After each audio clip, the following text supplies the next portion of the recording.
What is up, guys? It is the Sound Alchemist, and today I'm back to answer more questions with Gersh 1 in another episode of For the Greater. This is a video series where we answer the questions left by you, the viewer. If you have a question for us, comment down below. Put a question in front of your question because you get those questions first.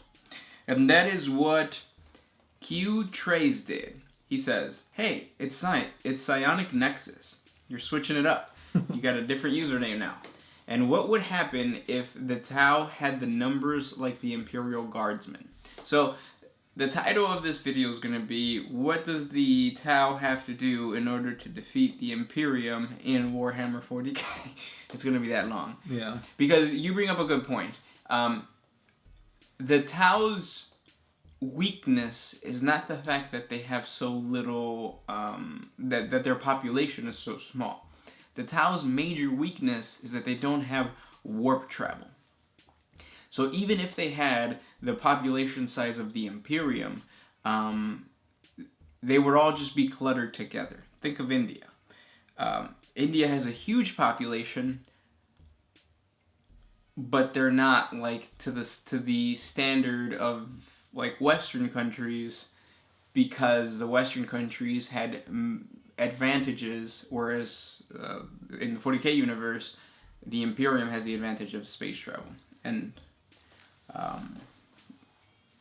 that's an okay analogy. And now I'm kind of I put myself in a corner. Mm-hmm. But yeah, kind of like that. So, no, the space travel is a big thing. Yeah, definitely. Mm-hmm. If you can't get there, you can't do anything.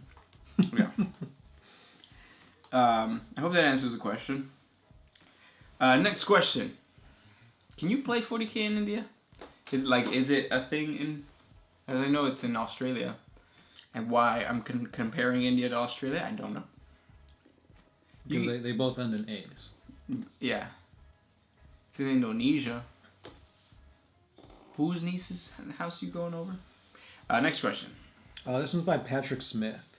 Do you know what the attrition rate or the replacement rate for the average Space Marine chapter is?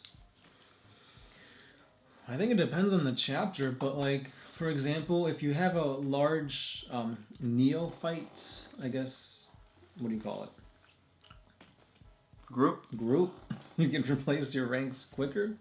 Yeah, so the Space Marine chapter wants to maintain 1,000 Space Marines. Mm-hmm. Different chapters have different recruitment processes. Most of the time, the recruitment process is extremely brutal and rigorous. And sometimes, when you have a planetary-based Space Marine chapter instead of a fleet-based Space Marine chapter, they have like a lot of people kind of on a waiting list. Yeah. The most notorious, or the story that comes to mind, is when the Blood Angels had their little civil war, and a lot of their neophytes were killed off. So what Dante did is he went to his successor chapters and he's like, "Hey, we're short on neophytes, and we just fought a war, and the Blood Angels main like chapter is looking weak. We need you guys to send over neophytes," and they did, because they had them kind of like on waiting lists. Not all of them, but most of them. Right. So it's kind of like that. They try to maintain 1,000 Marines per thing. The only chapters that don't do that is the Space Wolves, Black Templars, and now the Ultramarines. Yeah. Ironically enough. This one's by Brian Rowe. Can Exterminatus being used on planets ever be recolonized? So it depends on the methods, because I know there are some type of Exterminatus procedures that literally tear the ozone apart, and there's no way any being can survive without like oxygen or like protection from like radiation and stuff like that. Mm-hmm. But yeah, depending on the method used, it's possible. Yep, I actually did a couple videos where they talked about the Imperial Guard losing a battle, then the Exterminatus happens, and then people recolonize that. One of the big ones too was Armageddon. They weren't completely like bombarded, but they did suffer a lot of casualties, and the survivors were actually kicked out because they saw chaos, and then new people were like were brought in. Right. Next question. Kit 22. Which Chaos God would be the best to make a deal with? Best for you? I think the most straightforward one would be Nurgle. Because it's easy. It's like, you're going to be my servant. I'm going to keep you alive forever, but you're going to have all these diseases. You're going to be free of pain. Spread my rot. Yeah, pretty straightforward. Mm-hmm. Next would come Khorne, because he's kind of the same thing. Blood for the Blood God. Keep fighting. Be aggressive. And I'm going to fill you with rage. And then Tzeentch and Slaanesh are kind of tricky. Yeah. But yeah. Next question. This one comes from Silin Shikoski. Do you play Warhammer Total War? No. It looks fun, though. That's the one with, like, the pterodactyls you were showing me, right? Yeah. So, the cool thing about Total War is that it's massive. Like, I feel like Total War... I would rather play Total War than Age of Sigmar or Fantasy. Like, tabletop-wise. It's quicker. It looks more badass. Things like that. But yeah. Kyle Walker. If my milkshake brings all the boys to the yard, how many orcs should I expect? And how should I prep the incoming wall for my milkshakes? So the tricky thing about the Green Tide is that even if you get... Okay, so when the Green Tide comes, when they all come to the yard and you kill like half of them, within a week, that half that you killed will multiply. And then it'll just keep going and going and going until you're no more. So don't do anything with milkshake forever. Next question. I'm lactose, so no milkshakes for me. Yeah. Kappa Kiev. Which one of you two would win in a fist fight? It depends. What time of day is it? What we had for breakfast? Yeah. How far along has it been since we had a milkshake? Chocomil. Mm-hmm. Yeah. Cornflakes. Next question comes from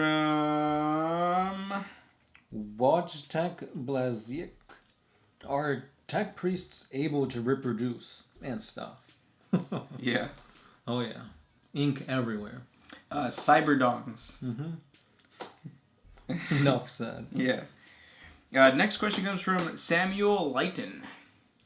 Forerunner versus Necrons, preferably at the height of their power. I'm thinking Forerunners just before their 1,000-year war with ancient humanity, and Necrons just after the biotransference. Who would win? Do you know who the Forerunners are? They're from the Halo universe. However, I don't remember too much about them. So, Necrons. But they were pretty badass. I do know that much. Necrons are a pretty deadly race. Yeah. And you can de-atomize things, and you can basically keep pushing out warriors, Necron warriors. And from creating the battle videos for the Necrons, I learned that the Necrons are actually very gentleman-like. When they're gonna attack a planet, they let the planet know. They're like, "Hey, this is our planet. Here's your eviction notice. You have 24 or 78 hours to get out of here. If not, we're gonna wipe you out." And they do that every time. Or if they're gonna go into an engagement with another army, the generals talk to each other. So like what is it called? The Necron Lord, the Nemesaur. Mm-hmm. Nemesaur Zandrek. He talks to the captain and just lays it out. Like, "Hey, we're the Necrons. How you doing? We're going to destroy you. Unless you leave. You can leave if you want." And that just shows you how strong they are. They don't resort to sneak attacks, guerrilla warfare, killing you at a distance. They go up to your face and say, "I'm right here. Yeah. You can kill me anytime you want, but you won't be able to." Which actually happened with Grimaldus, and I forget which other Necron Lord it was. But they actually duked it out. And I talk about it a little bit in the Grimdark battles, where I pit Cato Sicarius against, I forget which Necron Lord. But I go through like the strengths and the weaknesses of the Necron Lord, and there's like a really badass battle where the Necron Lord's just like basically phasing through like everything. Check it out. Next question comes from Kit22. I think I did that one. Chaos Gods would be, yep. Lucas Wanless. Would you say that a good example of the strength of a Space Marine would be the Hulk? No. Space Marines aren't... Like, a Hulk would be kind of like an Ogren. You don't feel like the Hulk from the latest Endgame would be equivalent to a... No. If anything, I feel like Space Marines are like Captain America level. Like, just with, like, armor and stuff. Who do you think would win in a fight, the Hulk or Captain America? Because Hulk. The Hulk? Yeah. Oh, okay. I see. So you're saying the Hulk could be a Space Marine? Yes. Okay. I can see that happening, yes. Okay. Because I always thought like Space Marines were more like brutal. MCU Hulk. Not like World War Hulk or Planet Hulk. Yeah.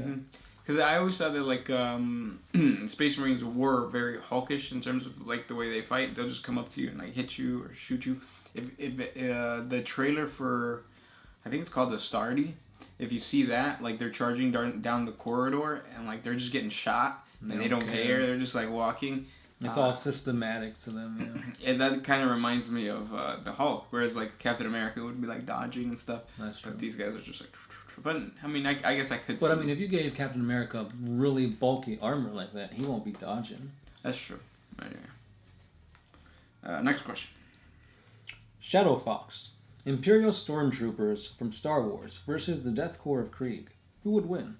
Death Corps of Krieg, hands down. And the reason I say that is because if you know the lore of Star Wars, you know that after the third movie, or in between the third movie and the fourth movie, the clone troopers went away.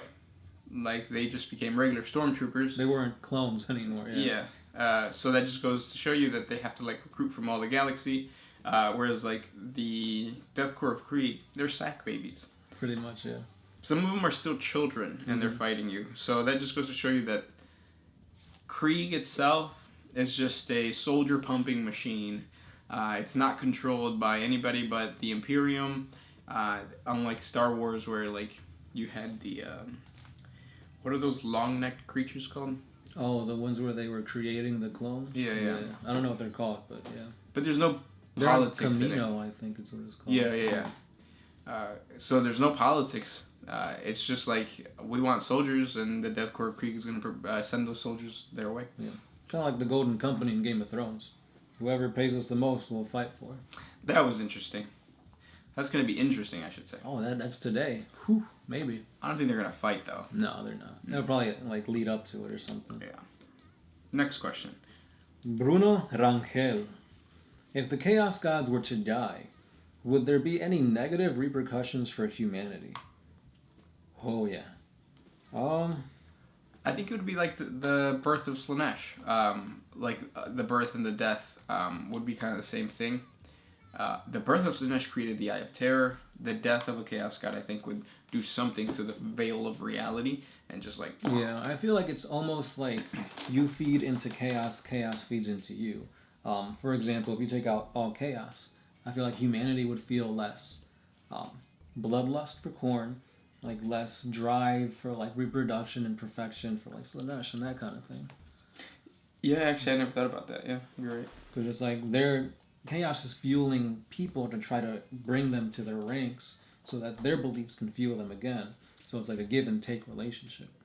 Yeah, that's probably why the Imperium is so successful, or why like there is always war, because the Chaos Gods are pumping all these emotions into the reality. Right. Which in turn, mortals are pumping emotions back to them.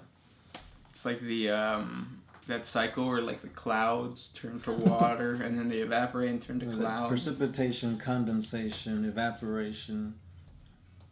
Nimbuses. And those are the questions for today. If you guys have more questions for us, comment down below. Thank you so much for everything. We have a Patreon if you want to support us. We have a Facebook if you want to get in contact with us. We have a Twitter if you want to see us ignore it. And yeah. Yep. Don't forget, guys, we'll do anything for a Klondike bar. I don't like those, actually. I do. Klondike bites are really good, man. It's soft serve. But with like a chocolate shell. With the chocolate shell, yeah. You don't like the cones from Aldi? No. Well, Yes, but I haven't had them in a long time. It's kind of the same thing, but without the cross. Sound out. Gersh 1. We are out.